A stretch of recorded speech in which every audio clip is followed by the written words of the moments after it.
नमस्कार, आप देख रहे हैं हार्ट टॉक भारत। मैं हूं दिवाकर विक्रम सिंह। जम्मू कश्मीर के पूर्व मुख्यमंत्री और नेशनल कॉन्फ्रेंस के सर्वेसर्वा फारूक अब्दुल्ला साहब का एक बयान और एक अनुरोध हल्का सा हास्यास्पद भी लगता है और थोड़ा सा उसमें दम भी लगता है। मैं ऐसा क्यों कह रहा हूं, पहले बयान सुनिए। उमर अब्दुल्ला के साथ प्रेस के लोगों से बातचीत करते हुए फारूक साहब ने ये कहा कि घाटी लौट जाएं वो कश्मीरी पंडित जो 1990 या आप 2 साल पहले कह लें 88 से 90 के बीच में घाटी छोड़कर चले गए। घाटी क्यों छोड़कर चले गए, अक्सर इस बात की चर्चा करता रहता हूँ, क्योंकि तब धर्म के आधार पर पाकिस्तान की रणनीति के तहत या उनके षड्यंत्र के तहत बाकायदा वहाँ से हिंदुओं को भगाया गया। मुस्लिम बहुल आबादी वाला क्षेत्र पूरे कश्मीर को बनाया गया और इसके आधार पर जम्मू कश्मीर को पाकिस्तान से मिलाने या भारत से अलग करने का एक बड़ा षड्यंत्र रचते हुए उसके लिए मुहिम चलाने का आदेश दिया गया। ये सब कुछ पाकिस्तान ने कराया और भारत में उस समय सरकार किसकी थी मुझे बताने की ज़रूरत नहीं है, क्योंकि फिर वो एक पक्षी बात मान ली जाएगी। और उसके बाद इस पूरे प्रकरण से कैसे निपटा गया ये भी देखा गया। और पिछले 10 साल और अब तो कुछ ही समय बाद 11 साल पूरे हो जाएंगे, इसी समस्या से कैसे निपटा गया और कैसे पाकिस्तान को धूल चटाई गई। और उसके लिए कोई बहुत बड़ी लड़ाई अभी तो नहीं लड़नी पड़ी है और संभव होगा तो बिना खून गिराए पीओके भी भारत का होगा, क्योंकि बहुत बड़ी कार्रवाई कर दी गई। उस पर चर्चा हम फिर किसी और वीडियो में करेंगे। लेकिन फारूक साहब के बयान को हमने हास्यास्पद इसलिए कहा, ये वही फारूक अब्दुल्ला हैं और उनके बेटे उमर अब्दुल्ला जो अक्सर कहते हैं कि बिना पाकिस्तान की बातचीत के कोई मामला सुलझेगा नहीं। 370 खत्म हो गया, वहाँ सिर्फ तिरंगा फहराता है। जम्मू कश्मीर को पिछले 4-5 सालों में बदल दिया गया। लाल चौक से लेकर के जम्मू कश्मीर के हर एक क्षेत्र में आप बदलाव देख सकते हैं।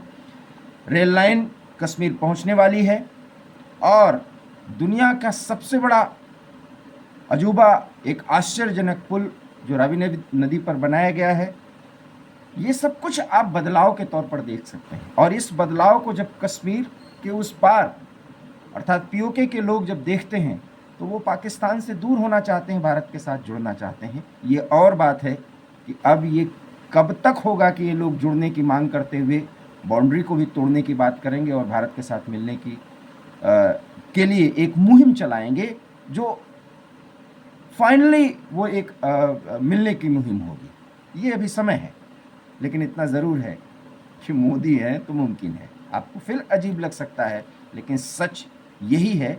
जैसे इंदिरा गांधी ने 1971 में बांग्लादेश को आज़ाद कराया था, वैसे हमारी ज़मीन जिस पर पाकिस्तान काबिज है वो हम लेके रहेंगे।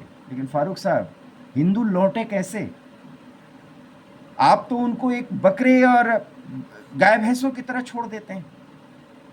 जो आया उनको मारता है, फिर घड़ियाले आंसू आप लोग बहाते हैं और फिर कहते हैं आतंक का कोई धर्म नहीं होता, हमें पाकिस्तान से बातचीत करनी होगी। कुछ दिखावे की नाराज़गी भी जाहिर करते हैं कि हम आतंकियों की अब एकदम कमर तोड़ देंगे, और फिर पाकिस्तान के समर्थन में बयान भी दे देते हैं। और यही राजनीति चल रही है। और इसीलिए जम्मू कश्मीर की राजनीति में नेशनल कॉन्फ्रेंस प्रभावी भी है और समय समय पर निष्प्रभावी भी होता है। और जम्मू कश्मीर की राजनीति का अभिन्न अंग माना जा रहा है। इस दुमुहे रणनीति के बावजूद ये जम्मू कश्मीर की राजनीति की विडंबना है और यही वहाँ की राजनीति की सीमा है। मैंने कल अपने एक वीडियो में इस बात का जिक्र किया था, जब मैं मोहन भागवत के विजयदशमी संबोधन पर आपसे बातचीत कर रहा था, तब भी कह रहा था कि जम्मू कश्मीर में जो बदलाव पर हम बहुत खुश हो रहे हैं, हम न हो।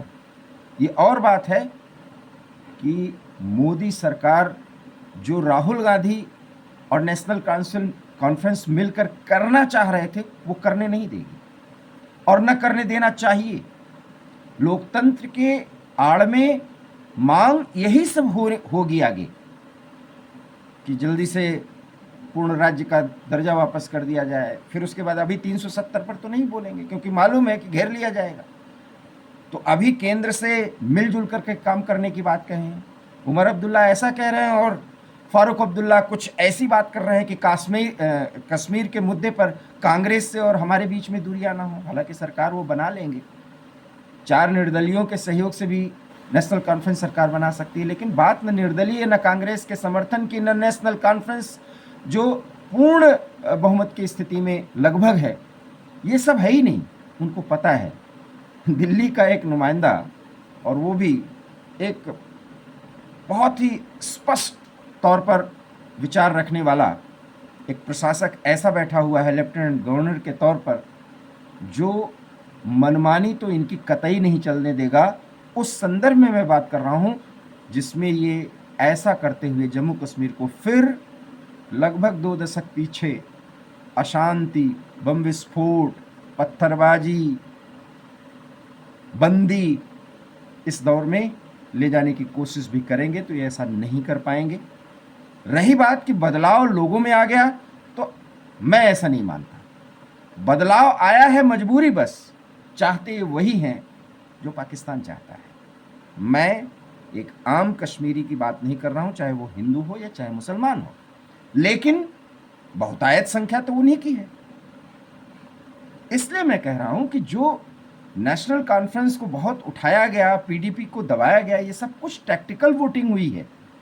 इसके पूरे देश के चुनाव के संदर्भ में तो इसको देखना ही नहीं चाहिए, क्योंकि इनको पता है कि जम्मू कश्मीर में अगर नेशनल कॉन्फ्रेंस कमजोर पड़ जाती तो भारतीय जनता पार्टी इस बार सरकार तो बना ही लेती।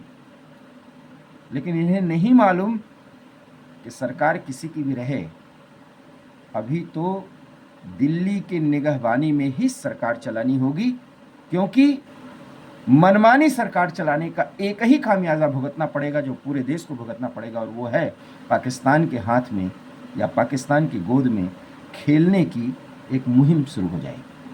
और तब क्या होगा इसका अंदाज़ा आपको सहज लगाना पड़ेगा, लगाया जा सकता है आपके सुधी दिमाग के तरफ से। मैं इतना ज़रूर कहूँगा कि जिस तरीके से फारूक अब्दुल्ला साहब ये कह रहे हैं कि घाटी में हिंदुओं को लौटना चाहिए, अपने घरों में आए, मिलजुल कर हमें रहना है, हम हिंदू मुसलमान नहीं करते, न हम हिंदू विरोधी हैं, ये सब कहने की ज़रूरत क्यों पड़ रही है? 75 साल से जो जम्मू कश्मीर की राजनीति में एक पार्टी इतनी बड़ी दखल बना चुकी होती है, उसके बावजूद ये कहना होता है। इसका मतलब है कि हिंदू आप पर भरोसा नहीं करते, और अगर भरोसा करते तो जम्मू कश्मीर के इसी चुनाव में जम्मू रीजन में आपको और कांग्रेस को बहुत अच्छी बढ़त मिलती, भारतीय जनता पार्टी साफ हो जाती। लेकिन जम्मू में भारतीय जनता पार्टी मजबूत हुई है, कश्मीर में भी वोट शेयर बढ़ा है। हालांकि कश्मीर में भारतीय जनता पार्टी ने अपने कैडर को भी खड़ा नहीं किया, और खड़ा भी कैसे करे, क्योंकि सब कुछ जो है ना वो चुनाव ही हुआ है हिंदू और मुसलमान पर। कोई कितना भी कहता रहे, सच ये है। हाँ, लोकतंत्र का एक आवरण दिखा रहे हैं कश्मीर के वो लोग जो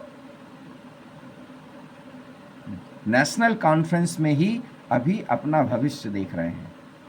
अभी वो पूरी तरह बदल गए हैं, नहीं माना जा सकता। और इसी पर निगहबानी पूरे देश की रहेगी, प्रधानमंत्री नरेंद्र मोदी की रहेगी और रहनी चाहिए। ये देश की चाहत है, क्योंकि जम्मू कश्मीर शांति की राह पर रहे और पीओके हमारा हो, ये 140 करोड़ भारतीयों की सोच है, और इसमें कट्टरपंथी कुछ कर नहीं पाएंगे। वो 90 का जो दौर था, जब मस्जिदों से बाकायदा ऐलान किया गया तो या तो धर्म बदल दो, अपने बहू बेटियों को यहाँ छोड़ के चले जाओ, या तो मुसलमान बन जाओ, बात अब बहुत आगे निकल चुकी है। हम सजग हैं, किसी भी कीमत पर ऐसा नहीं होने देंगे। जो देश का है वो देश में है, वो रहेगा। जम्मू कश्मीर सभी कश्मीरियों का है, जिसमें हिंदू भी है, मुसलमान भी हैं।